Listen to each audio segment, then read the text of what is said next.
Asante Bwana Yesu, uinuliwe Baba Mungu wa majeshi, maana hakuna kama wewe Jehova. Sitaona mimi, sitaona mimi, sitaona mimi, sitaona mimi aliye mwema kama Yesu. Sitaona mimi, sitaona mimi aliye mwema kama Yesu.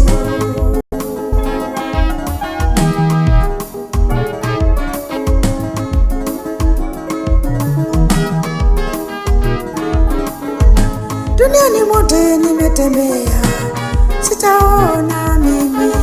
Marafiki wengi nimewaona, sitaona mimi. Wazazi wangu niko nao, sitaona mimi, sitaona mimi aliye mwema kama Yesu.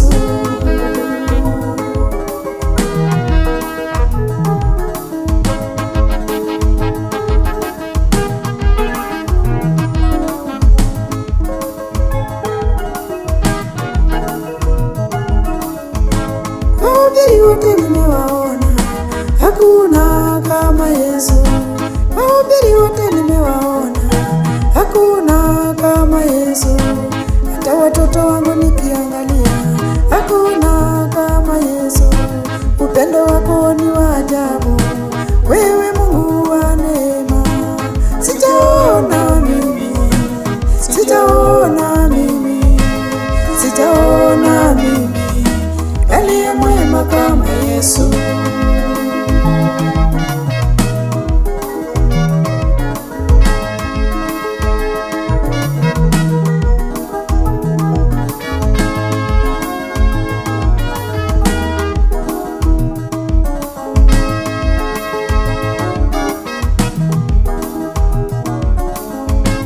Sitaona mimi aliye mwema kama Yesu.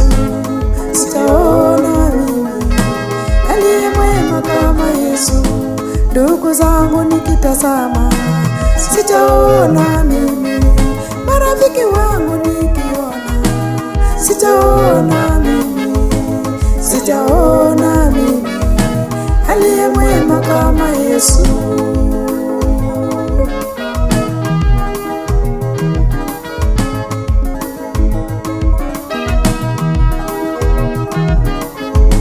Upendo wa rafiki unaisha, upendo wa rafiki unaisha, upendo wa ndugu unaisha, lakini wa Mungu ni wa milele. Sitaona mimi, sitaona mimi, sitaona mimi aliye mwema kama Yesu.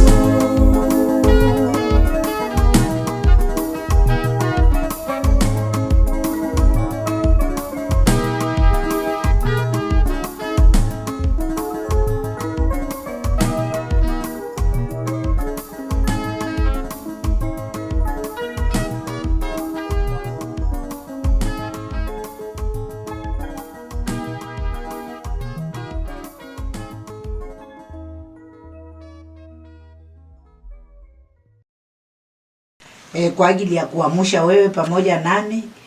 Hiyo ni baraka kubwa sana, ni neema kubwa Mungu ametutendea. Kwa hivyo neema ya Mungu imetawala asubuhi ya leo. Neema ya Mungu imetawala katika maisha yako pamoja nami. Napenda sana neema ya Mungu. Asubuhi ya leo tunasoma kwa ufupi sana andiko katika kitabu cha Ruth. Kitabu cha Ruth 2, nasoma mstari mmoja wa kwanza. Baba, katika jina la Yesu, nashukuru kwa sababu ya neno lako. Bariki kila mmoja ambaye ako tayari kusikia. Napoanza kutafsiri kwa ufupi, Mungu wa majeshi ukaweza kuonekana katika maisha yake. Kwa Yesu nimeomba, amen. Naona kwamba neno la Mungu linatuambia hapa katika kitabu cha Ruth ya kwamba Naomi alikuwa na ndugu ya mumewe aliyekuwa mtu mkuu mwenye mali nyingi. Jamaa yake Emaliki, na jina lake aliitwa Boazi. Tunaona kwamba mtu huyu alikuwa na mali nyingi sana, lakini jina lake aliitwa Boazi. Huyu mtu ambaye alikuwa anaitwa Boaz, katika hiyo hali ambayo Naomi alikuwa ndani, ilikuwa hali ngumu sana na wasichana wake, kwa sababu aliwachiwa hao wasichana wakiwa wachanga na watoto wake wote walikuwa wameenda. Sasa tunaona ya kwamba alipaki akihangaika na hao watoto, lakini ndugu ya jamaa ya mume wake, ndugu alikuwa na mali nyingi na hakujali. Mpendwa, asubuhi ya leo tunataka kujifunza kuhusu kusaidiana ama kuhusu kusaidia jamaa yako. Wakati Mungu amekubariki na amekuinua, usikose kusaidia jamaa yako, wasaidie nao, Mungu atakubariki sana. Kwa sababu wakati unakosa kusaidia, nawe hautabarikiwa. Huyu jamaa alikuwa na mali nyingi sana katika hiyo familia, na watoto wa ndugu yake walikuwa wamekufa, na huyu mama ndiye akapaki na kuhangaika na hao wasichana. Nataka nikwambia kwamba unapoona mtu yoyote anahangaika wa jamaa yako, kama uko na uwezo ambao unaweza kumsaidia, umsaidie, kwa sababu unamsaidia kuendelesha hiyo familia yenu ikaweze kusonga katika hatua. Na wakati unasaidia, usisaidie ukitarajia kuna kitu utapata. Saidia tu kwa sababu huyo mtu naye atakisaidia huko mbele. Kwa sababu ukisaidia mtu ukitarajia naye atakusaidia, hautapata chochote. Hakuna kitu utapata kwa huyo mtu. Lakini wewe fanya kulingana na vile Mungu amekubariki na vile Mungu atakuelekeza, ili usaidie huyo mtu wa jamaa yako akaweze kusonga hatua. Naona kwamba huyu mama alipobaki pale, alibaki tu katika hali ya uchungu na huzuni, kwa sababu watu ambao walikuwa pale hawakukuwa na shughuli. Na naona huyu jamaa yake ndio mtu ambao angemsaidia ili akaweze kufaulu, ili akaweze kupata nguvu, ili akaweze kuendelea. Nataka nikuambia kwamba asubuhi ya leo, angalia tu mtu kwa familia yako yule ambao anahangaika na wewe unaweza kumsaidia, umsaidie. Usiangalie ya kwamba atakusaidia aje ama ni nini utapata ama utafaidika aje katika huyo mtu. Kwa sababu wewe unaposaidia, Mungu naye atakusaidia na kukubariki katika uzao wako na atabariki familia yako. Na ningependa kuambia pia watu ambao wanasaidiwa wakati unasaidiwa na watu wa jamaa yako, kuwa mtu wa kutii na kunyenyekea na mwaminifu. Pia kitu ambayo inafanya watu wanaogopa kusaidia watu wa jamaa, wakati anasaidiwa naye anakuwa mbaya zaidi. Yaani anaweka kitu ingine ndani ambayo sio mzuri, na akiweka hivyo sasa inaonekana ya kwamba ni ngumu, hawezi kusaidiwa. Naomba kuanzia saa hii saidia jamaa yako vile unaweza, na Mungu naye atakusaidia.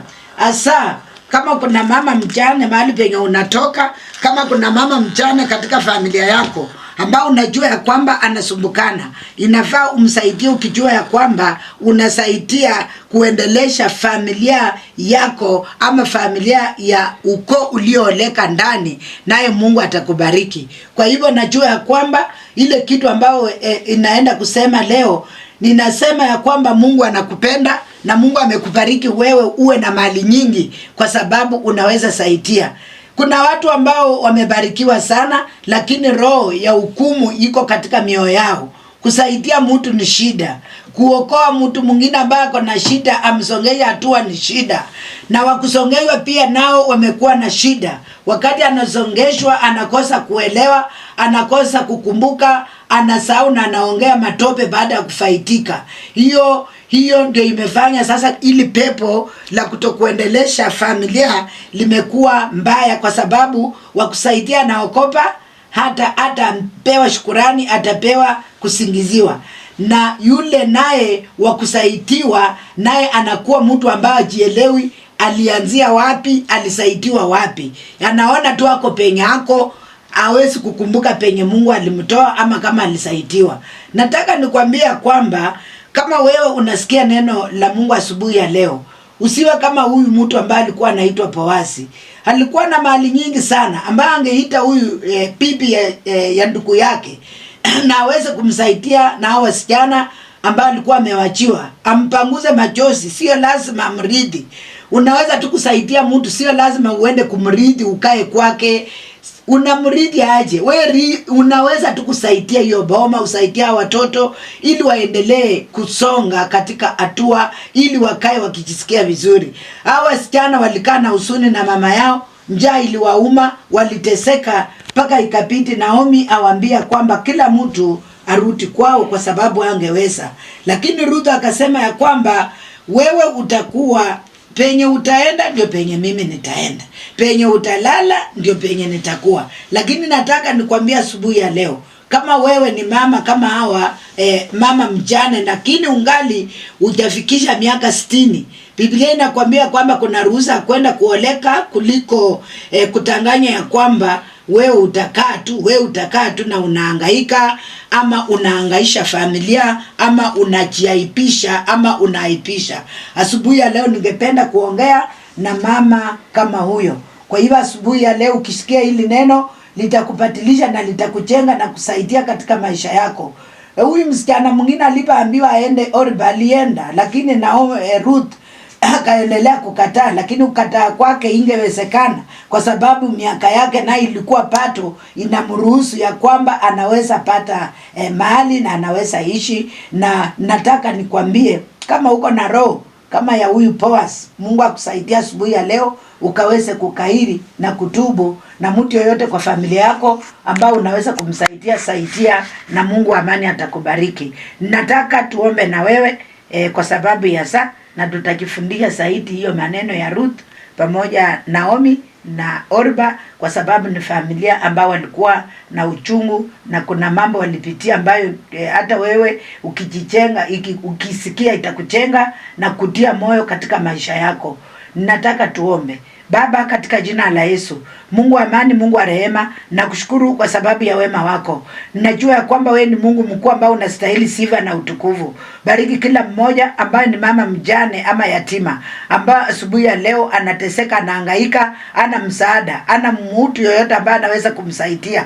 Wewe utakuwa Mungu, utashukisha msaada kutoka mbinguni. Umsaidie Baba, kwa sababu wewe ni Bwana. Mletee msaada kutoka mbali, huyo mjane na huyo yatima akaweze kusaidika. Siku ya leo nimefunza kwa sababu najua ya kwamba kuna yatima na wajane wengi ambao wanateseka na wanasumbukana, na kuna watu katika jamaa yao ambao wako na mali na wamekataa kusaidia, wamekificha.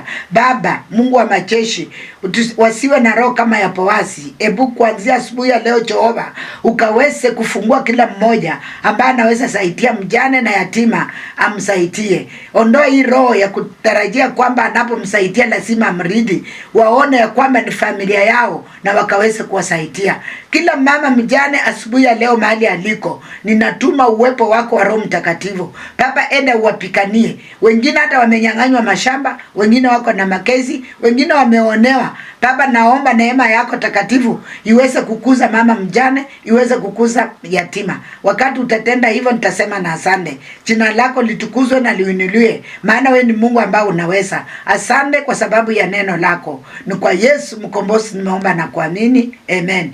Jana tulisoma kuhusu kukaa na furaha katika kitabu cha Wafilipi. Nikakwambia kwamba ukae na furaha ndio Mungu asikie maombi yako. Ukisonga tukafika, usijisumbue sana katika maisha yako. Na leo nimesoma kuhusu mjane. Kwa hivyo kama unaweza saidia mjane yoyote wa jamaa yako, tunaongea kuhusu jamaa yako, msaidie na Mungu atakubariki. Asante sana, tutakutana Mungu akitujalia. Uwe na siku njema. Mwiraje, tunawaombea sana. Najua kwa kusikiliza Pendo, endelea kusikiliza Pendo, endelea kuchangia na Mungu wa amani afungulie kila shabiki. Ninaomba wale wachungaji ambao wangependa kupata nafasi kwa Pendo Radio, kwa Pendo TV, karibu sana. Nafasi yako iko inakungoja na utasiti kubarikiwa sana wakati unaeneza hapa injili ifikie watu wengi, na watu wengi wakipona na kuokoka, na Mungu atakuinua zaidi. Asante sana, uwe na siku njema. Amen.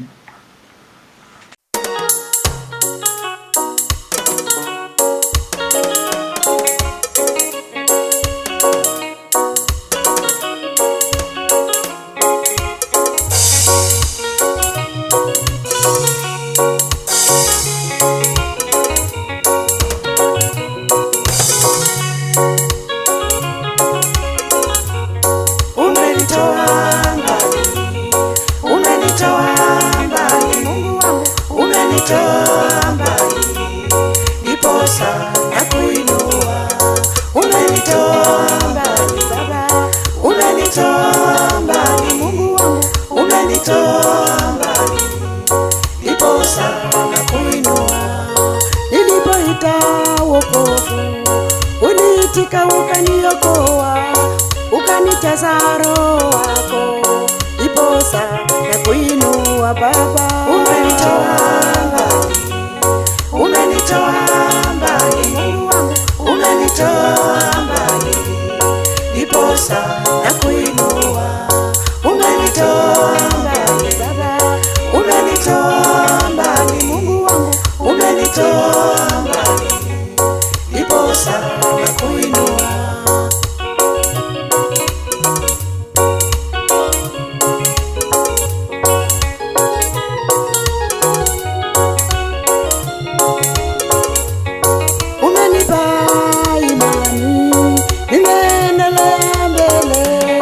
Kwa utuma wako Baba, ndipo nasema haleluya. Umenipa imani, umenishika mkono, ndipo sana kuinua, nasema haleluya. Umenitoa mbali, umenitoa mbali Mungu wangu, umenitoa mbali, ndipo sana kuinua. Umenitoa mbali Baba, umenitoa mbali Mungu wangu, umenitoa mbali, ndiposa nakuinua.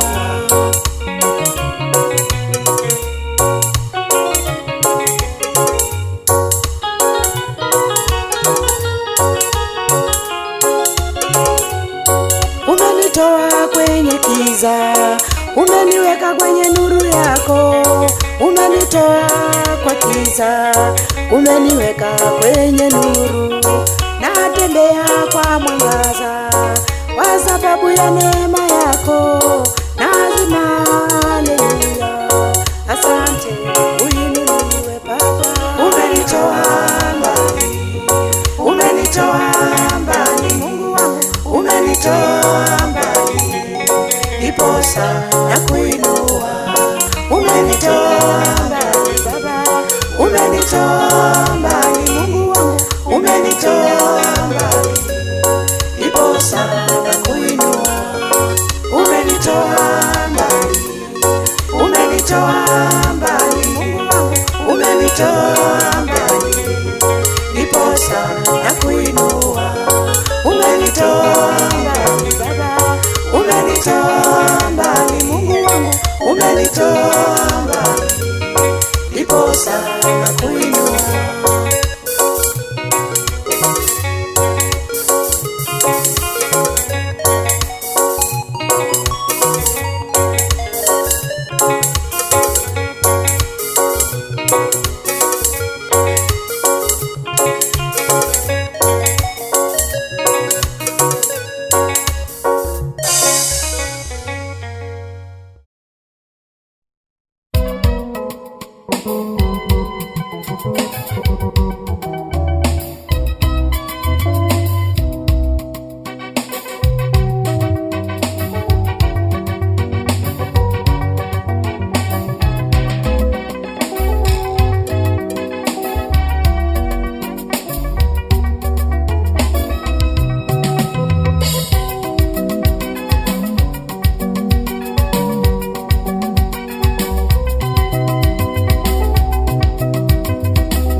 Pokea sifa, pokea sifa Mungu wa neema.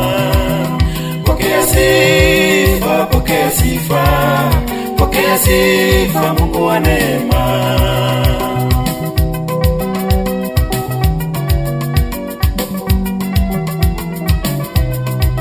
Ulitembea juu ya maji, walimwengu kashangaa. Ulitembea upepo juu ya bahari, bahari kasimama. Pokea sifa, pokea sifa, pokea sifa Mungu wa neema. Pokea sifa, pokea sifa, pokea sifa Mungu wa neema.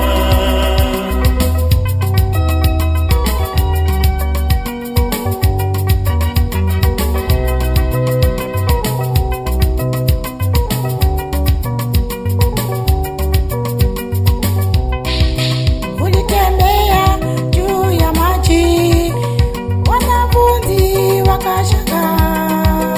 Iposa leo ninasema, pokea sifa Mungu wa milele. Pokea sifa, pokea sifa, pokea sifa Mungu wa neema. Pokea sifa, pokea sifa, pokea sifa Mungu wa neema.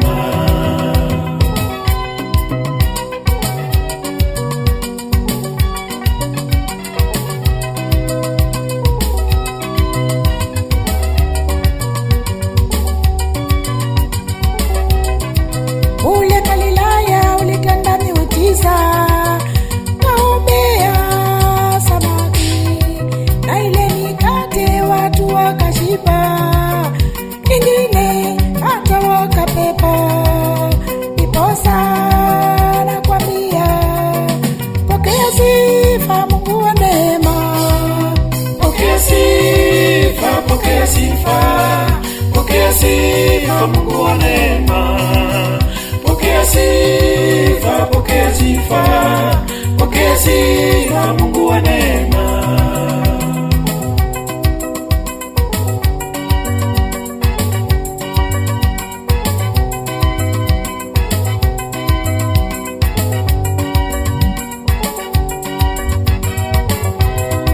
Miujiza mingi umetenda duniani hata mbinguni. Iposa Yesu ninakuinua, pokea sifa Mungu wa neema. Pokea sifa, pokea sifa, pokea sifa Mungu wa neema. Pokea sifa, pokea sifa, pokea sifa Mungu wa neema. Pokea sifa, pokea sifa, pokea sifa Mungu wa neema. Pokea sifa, pokea sifa, pokea sifa Mungu wa neema.